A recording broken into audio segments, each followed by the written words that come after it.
1935 का अधिनियम सविनय अज्ञा आंदोलन 1930 से 34 के दौरान ठप प्रशासन व असंतोष को समाप्त करने ब्रिटिश सरकार ने गोलमेज सम्मेलन बुलाया, जिसमें गांधी जी ने दूसरे सम्मेलन में भाग लिया जो विकल्प रहा। तीनों गोलमेज सम्मेलनों में विचार विमर्श को आधार मानकर श्वेत पत्र जारी किया गया।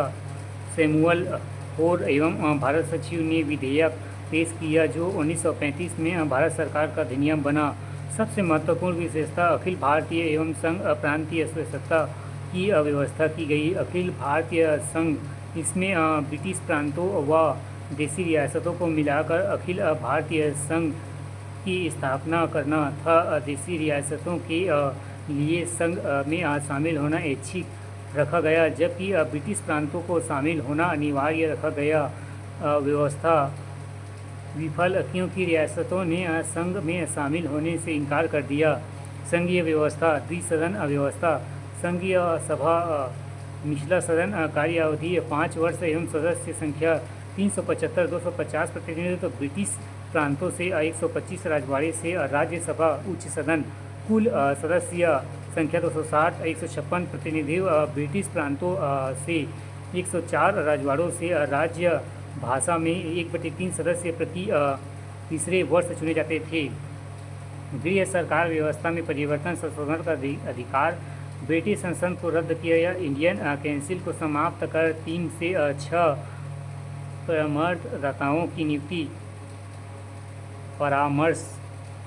की नियुक्ति भारत मंत्री के लिए की गई। भारत मंत्री के अधिकारों में परिवर्तन, हस्तांतरित विषय का काम नियंत्रण, सुरक्षित विषय पर पूर्वत नियंत्रण। केंद्र में द्वैत शासन व्यवस्था, केंद्र में द्वैत शासन एवं आंशिक उत्तरदायी सरकार की स्थापना। केंद्र शासन के विषयों का हस्तांतरित सुरक्षित विषय में विभाजन। वायसराय को निषेधाधिकार, विधायिका को कुछ विषयों में संबंधित विधेयक प्रस्तुत करने के पूर्व वायसराय की अनुमति आवश्यक। प्रांतीय स्वायत्तता, 1919 की द्वैत शासन प्रणाली समाप्त। प्रांतीय प्रशासन में कार्यपालिका प्रमुख गवर्नर बनाया गया। अधिनियम के अनुसार प्रधानमंत्रियों को प्रशासन चलाना था। प्रांतों में स्वायत्तता, उत्तरदायी सरकार की स्थापना हुई। मंत्रिमंडल विधायिका के प्रति उत्तरदायित्व व्यवहार एवं गवर्नर को प्रांतों में वायसराय के समान ही अपरिमित अधिकार प्रदान किए गए। गवर्नरों को शांत व्यवस्था, अल्पसंख्यकों की रक्षा, देसी राजाओं की रक्षा विशेष अधिकार प्राप्त रहे। यही गवर्नरों को वीटो का अधिकार था। प्रांतों में द्वैतात्मक विधानमंडलों की रचना की गई। शक्तियों का विभाजन, शासन संबंधित विषयों का संघीय, प्रांतीय एवं समर्थित सूची में विभाजन। शक्तियों का विभाजन, शासन संबंधित विषयों का संघीय, प्रांतीय एवं समर्थित सूची में विभाजन। अवशिष्ट शक्ति संघ में गवर्नर जनरल के अधीन।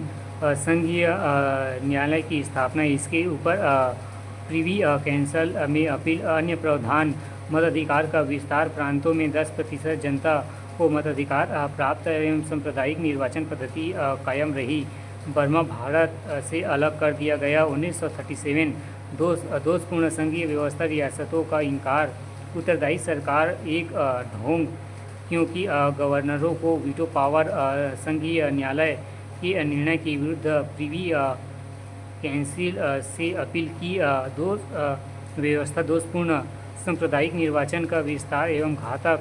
1935 के अधिनियम के तहत 1937 में चुनाव।